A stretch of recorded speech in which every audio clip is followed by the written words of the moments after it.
of a disastrous election campaign, she was promoted to the position of leader. If there was a no, particularly if there was a decisive no vote, I don't know how credible it would be for Salmond to say he had to go, and against that background, the woman who had led that disastrous campaign, in terms of outcome, then to be promoted. I just think that's her dilemma personally. And as a much younger politician, Salmond in the end, if there's a no vote, will presumably go.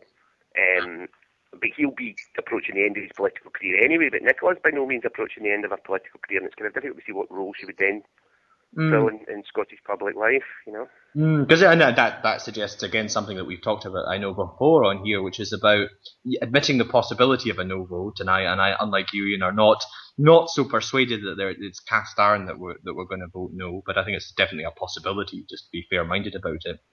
What does the SNP do? What is its political role, and what is its kind of political glue, if you like? What holds it together?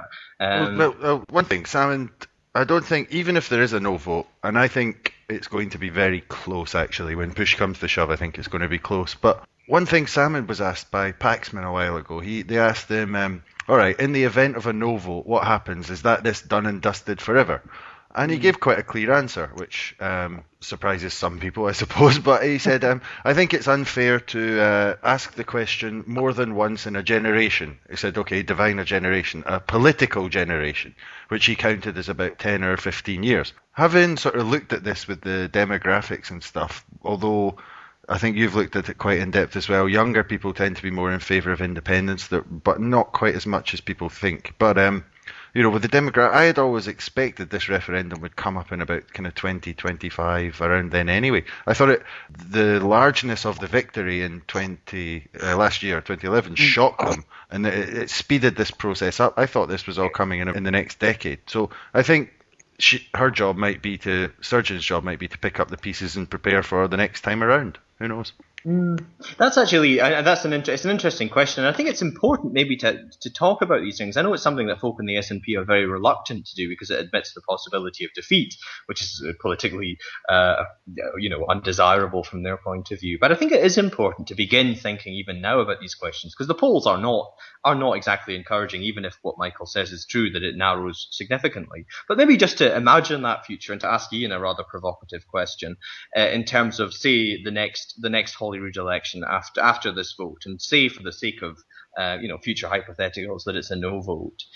Now, one thing that is quite striking to me is that actually Joanne Lamont is a leader very much rooted in Labour's base.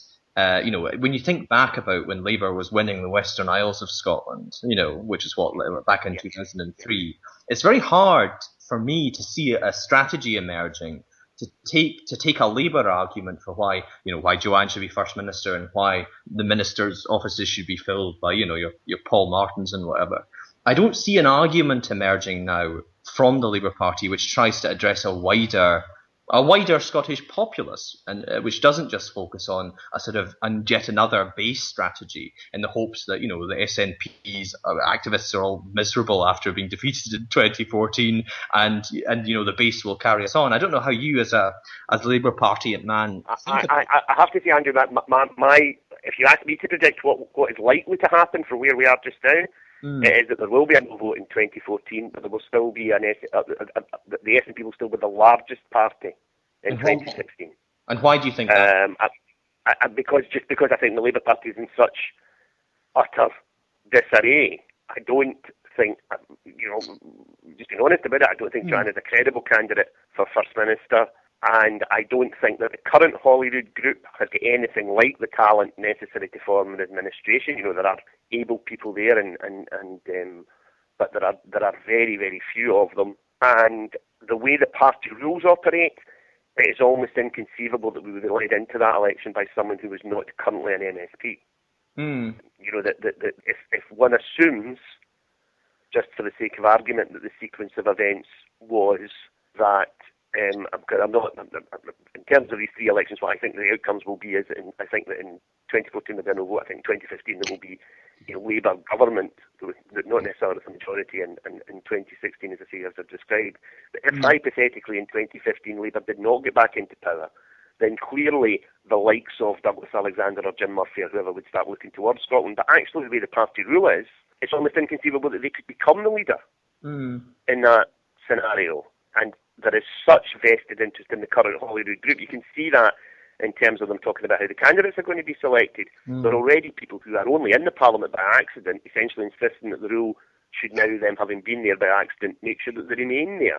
And that's just madness. So I don't think you can underestimate the extent to which in all elections now, including Scottish elections, we do run a very presidential type system. And although there were a number of major problems with Labour's campaign in 2011, one of them was, as people used to say about Kirk, you couldn't really close your eyes and see Ian Gray standing outside Bute House. Michael, do you want to come in there? Sorry, Ian, I've always wanted to ask a Labour Party member this, but do you think Henry McLeish was hard done by? No, I don't want to be unduly personally critical about Henry McLeish, but I think the telling thing about Henry McLeish was that when Donald was taken ill the first time, Donald decided that it should be Jim Wallace who was acting First Minister and not Henry. There you are, you have your answer, Michael. Okay, alright, sorry. Well, maybe with that kind of discussion on the past and on the future of Scottish politics, we can maybe move on to the present in the manner of Scrooge, and talk about one of the ghosts of Christmas present haunting Scottish politics, which is the sort of same-sex marriage issue. And we've not really discussed that on the podcast at all thus far, but obviously it's been a really big feature of debate in Scotland recently. And the new draft bill was produced by Holyrood by the Scottish Government this week, open for consultation, which does much of the things that were kind of already flagged in terms of introducing exceptions for churches that don't want to perform these weddings and so on. And one of the big stories behind this is, I think, being the role of the Catholic Church being, if you like, the organised voice of conservative Scotland, you might say, in terms of opposing these measures. And one point that was raised by actually a Catholic blogger called Cum Lazaro, who I do enjoy reading, and people should check him out, was that actually the Scottish politics does not reflect the sort of real position in Scotland with respect to same-sex marriage. That something like 8 to 10 MSPs are going to vote against this measure, and actually there's no way in hell that only 10% or so of Scots are against that. And I wonder, is that a problem? Is it a problem that there aren't organised forces of sort of conservative expression in Scottish life? Maybe Ian, as not one of their natural allies, but I wonder what you think about that gap between the public and the political representatives. I think I don't particularly see it just in terms of the same-sex marriage issue. I think there is a slight danger that we have generally across the UK, not just across Scotland, developing a kind of political class who both are a bit out of touch with from time to time with opinion on the ground. I thought Ed Miliband's speech during the week about immigration and how that had passed Labour by as an issue that was affecting natural supporters who were by no means racist, that influx of cheap labour from Eastern Europe, to whom in the strict sense there was no reason to feel racist, had nonetheless had a big impact on people. But also the other big thing is that I think the political class are inclined then to think almost like 2 steps ahead, and they're thinking, 10 years from now, same-sex marriage will not be an issue in Scotland. There's going to have to be around at some point, and we should just go on with it. And that detaches them from where actual opinion is at the moment. Although I would also say this, that in terms of people who are out of touch, I don't rule out the Catholic hierarchy in that as well. I think there are I know a number of people who are very devout Catholics who are entirely relaxed about gay marriage. Some of them saying, I'm entirely relaxed about gay marriage, but I'm still not for it in the Catholic Church. And some of them who, quite frankly, would say they don't see there would be any difficulty with gay marriage in the Catholic Church. Do you know Natalie McGarry, Ian? We had her on a previous episode, and she's a Catholic, and she regularly attends, and she said exactly that. She said if they read out the Catholic Church position on it in the church, she would stand up and walk out. That was her take on it. Mm-hmm. Oh, sorry. Yeah, and certainly the polling as well. I mean, bears out what Ian's saying there about a kind of rather more nuanced picture emerging among religious people about their attitudes towards this kind of particular controversy. One of the other things which has been a big theme of this is this kind of claim that the sort of Catholic hierarchy and its representatives, folk like John Deegan, who is, I must admit, for me, one of the most inarticulate spokesmen of any cause, whatever you think about his argument. He seems to have slightly disappeared, I noticed. They do seem to have a more kind of sensible guy now doing their Yeah, because he's just kind of an astonishing figure, and I must admit there's some sort of small part of me that sort of that quite enjoys some of this kind of controversy, because I'm not entirely sure that it's a bad thing, that we have these kind of often rather heated debates, because in Scottish life it seems to me one of the kind of constricting problems that we have in public sphere is this sort of simultaneous, partisan hatred between the Labour Party and the SNP, which is a big and I think poisonous combination. But we don't really debate things in a kind of heated way. It's almost as if everyone has good intentions at heart. The sort of Labour SNP people aren't actually all that far apart in terms of their policies.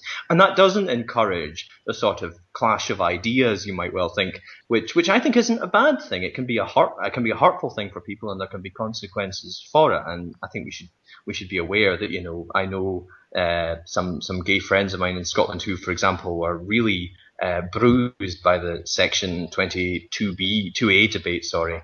But I just wonder about if we should... I would say that. I would say this for I don't disagree that there is a lot of poison between the Labour Party and the SNP, but to say something actually quite complimentary about one of the SNP people who is opposed to gay marriage, and that's John Mason. If you look at what he has written about it, about why he's against it, the whole tone of it is so different from, some of the kind of just out-and-out homophobia that we heard in the House of Commons last week from particularly Conservative backwoodsmen on the question. And I do think in general terms, if you take away the contribution of the bishops, in general terms, the opponents of gay marriage in Scotland have conducted themselves in more civilised terms than the opponents of gay marriage, at least some opponents of gay marriage south of the border. There have been some kind of sort of importation of kind of the junk science that's used in the debate in America as well, like on the fringes, and I thought that was quite a worrying development to see that kind of tactic and absurd junk science. Seeing those tactics imported into Scotland makes me a bit worried. I don't know what you think, Ian. Yeah, but I mean, almost some of that at least was almost an embarrassment to their own side. Do you not think? Oh yeah. When Deegan did that famous interview where he said, gay people die younger, for which there was no evidence at all, and also just kind of was just in some ways utterly irrational. Except I did see somebody saying, of course, that all the evidence is that married people live longer, so maybe that's why gay people die younger. That's a cheerful thought.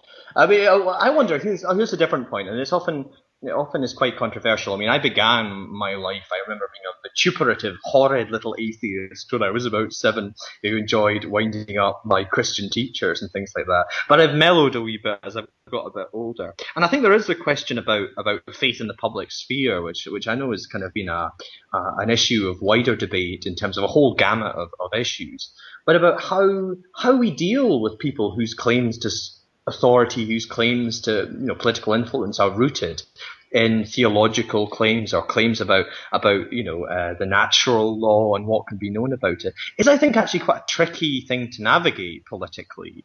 Because how do you deal with those kind of claims which are so far away from the kind of utilitarian calculations or a rights-based calculation, which we're kind of much more used to in terms of a kind of liberal public sphere? I have some sympathy, actually, for religious people who try to contribute to the public sphere and who I think it's quite difficult for them to articulate their values in ways which are regarded as socially and politically acceptable. I don't know if that's anything which either... Yeah, I mean, I have to say that I've met Cardinal O'Brien a few times in different settings, and I've always found him a very, very interesting man, with both a very intellectual man, but also famously here, one of the local miners leaders here was given a papal medal when he came to that, and he was very relaxed in what was very ordinary company as well, and on moral matters, I think there is a role for the church to speak out. I don't really know how they've managed to get themselves almost penciled into this corner